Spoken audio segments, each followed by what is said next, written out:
बहुत समय पहले मध्य भारत के एक विशाल साम्राज्य में राजा विक्रम सिंह का राज था।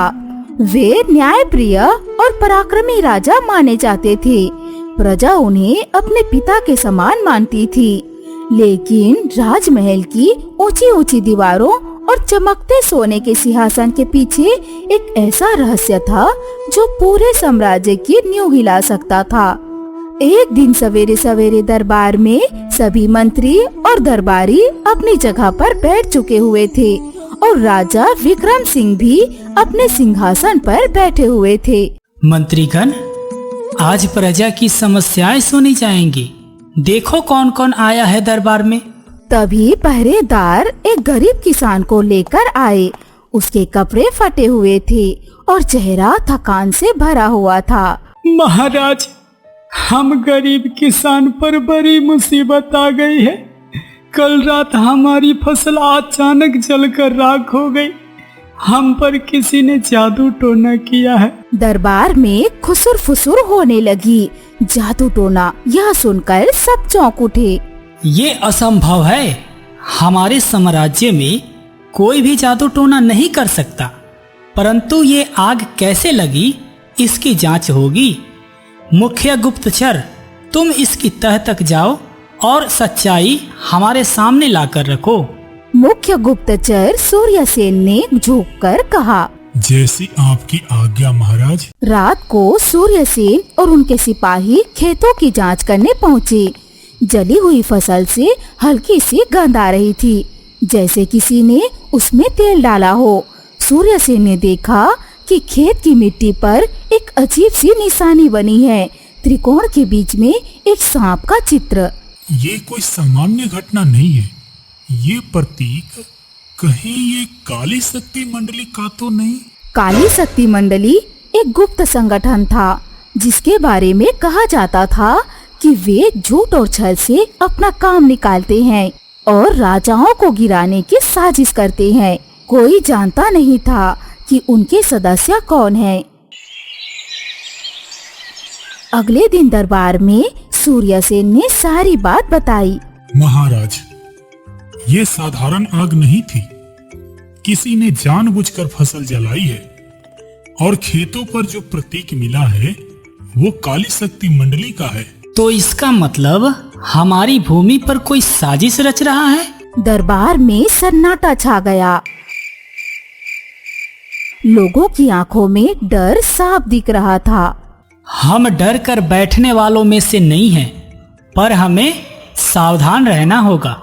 सूर्यसेन, पता लगाओ कि ये लोग कौन हैं और कहाँ छिपे हैं।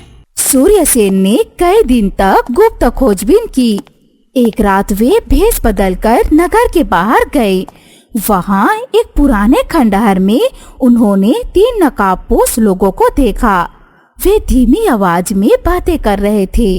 राजा विक्रम को गिराना इतना आसान नहीं होगा, पर हम उन्हें झूठे आरोप में फंसा दें तो जनता खुद उनके खिलाफ हो जाएगी।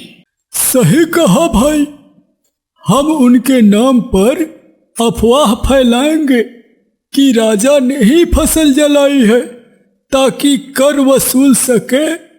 उसके बाद जनता गुस्से में उठ खड़ी होगी और राजा का तख्ता पलट हो जाएगा। नकाबपोश की यह बातें सुनकर सूर्यसेन के खून खौल उठा।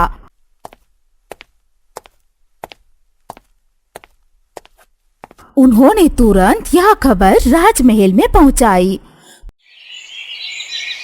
कुछ ही दिनों में पूरे राज्य में अफवाह फैल गई कि राजा ने ही फसल जलवाई है ताकि किसानों से और कर वसूल सके। लोगों में गुस्सा फैलने लगा। बाजार और गलियों में राजा के खिलाफ बातें होने लगी। अगर ये बात है तो हम चुप नहीं बैठेंगे। राजा विक्रम सिंह को यह सब सुनकर गहरी चिंता हुई। उन्होंने दरबार बुलाया। मंत्रीगण, जनता मेरे खिलाफ क्यों हो रही है? मैंने तो हमेशा सत्य और न्याय का साथ दिया है। महाराज, ये सब काली शक्ति मंडली की चाल है।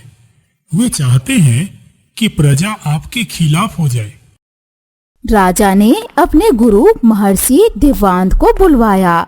महर्षि सफेद वस्त्रों में आए और शांत स्वर में बोले, राजन, ये समय कठिन है।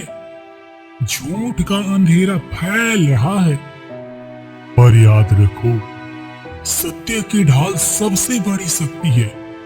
अगर तुम सत्य की मार्ग नहीं छोड़ोगे तो कोई तुम्हें नहीं हरा सकता है। लेकिन गुरुदेव, जनता को कैसे विश्वास दिलाऊं? सत्य छिप नहीं सकता। तुम्हें धैर्य रखना होगा और सही समय पर सत्य का उजागर करना होगा। राज्य में वार्षिक उत्सव का दिन आया। हजारों लोग महल के सामने जमा थे। जनता में गुस्सा था। काली शक्ति मंडली ने अफवाह फैलाई थी कि राजा को गद्दी से उतारना चाहिए। राजा विक्रम सिंह मंच पर आए और बोले, मेरे प्यारे प्रजाजन, आज मैं तुम्हें एक सत्य बताना चाहता हूँ। तुम्हें लगता है कि मैंने तुम्हारी फसल जलाई है, पर यह सच नहीं है। सच ये है कि ये साजिश काली शक्ति मंडली की थी। लोग आपस में खुसुर फुसुर करने लगे। तभी सूर्यसेन ने उन नकाबपोश लोगों को भीड़ के सामने लाकर खड़ा कर दिया। उनके पास सारे सबूत थे। ये वही लोग हैं जिन्होंने आग लगाई। ये जनता को राजा के खिलाफ भड़काना चाहते थे। जनता भौचक्की रह गई। सभी ने राजा से क्षमा मांगी। काली शक्ति मंडली को बंदी बना लिया गया। राजा विक्रम सिंह ने सजा सुनाते हुए कहा, इन लोगों ने केवल मेरी नहीं बल्कि पूरे राज्य की शांति और विश्वास पर हमला किया है।